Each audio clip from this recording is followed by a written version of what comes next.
आज की कहानी है सेवानिवृत्त।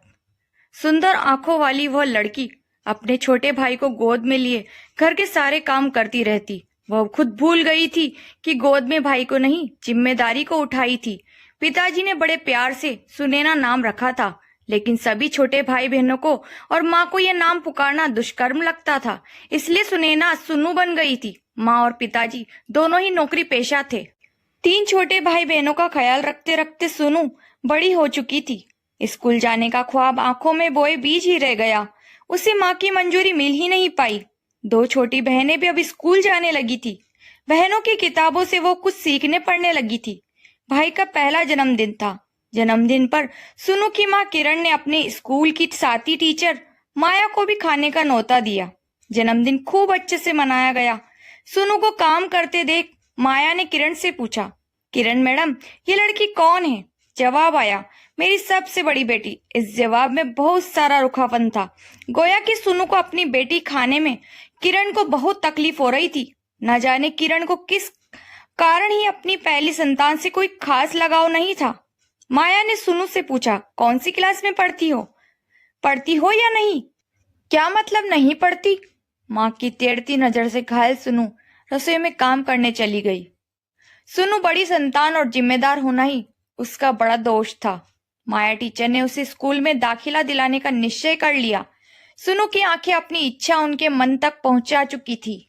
बहुत सारी बहस और तर्कों के बाद माया टीचर के कारण और पिताजी के आशीर्वाद से सुनु का स्कूल में दाखिला हो गया। उसकी उम्र और ज्ञान के अनुसार सुनु को 9वीं कक्षा में प्रवेश दिया गया। जल्दी ही सुनु होनहार छात्राओं में गिनी जाने लगी। ज्यादातर काम कर लेने के बावजूद भी वह अपने स्कूल और पढ़ाई को दरकिनार नहीं कर रही थी।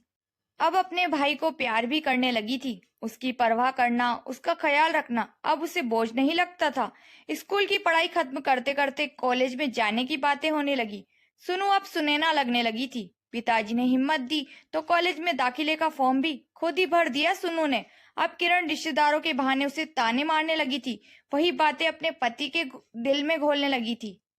जैसे तैसे सुनु ने अपना कॉलेज पूरा किया। शादी नहीं करवा रहे हो जैसी बातें सुनकर पिता चिंतित हो जाते हैं।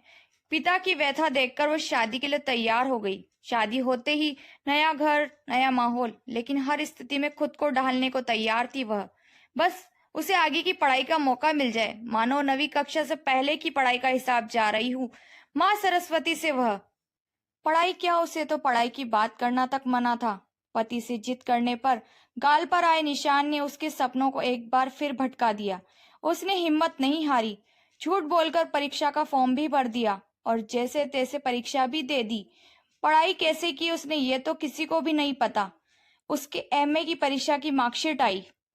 उन दिनों मार्कशीट डाक से आया करती थी। लिफाफा खोलते ही आंखों में से आंसू भी निकल गए और हवा में खुशबू की तरह फैल गए। सुनु पास हो गई थी। अपनी खुशी को किसी को ना पता पाना भी एक बहुत बड़ा दुख होता है। ऐसी खुशी से एक खुशी उसके जीवन में और जुड़ी, बेटे के जन्म के रूप में। अब घर की हवा में थोड़ी नमी आने लगी थी। फिर से अपने पंखों को उड़ना याद दिला दिया। अपने वकालत की पढ़ाई करने की इच्छा जाहिर की। पढ़ाई पूरी होते ही सरकारी ओहदे पर पहुंचकर सबके लिए न्याय करते करते अपनी भी सही जगह, सच्चा हक और कड़क बात करना सीख गई थी। छत पर पहुंचने से पहले कभी सीढ़ियां उतरना तो कभी चढ़ना, लेकिन छत पर पहुंच ना पाना। सुनु की जिंदगी में बहुत सारी रातें, बहुत सारी करवटें ऐसी ही गुजरी।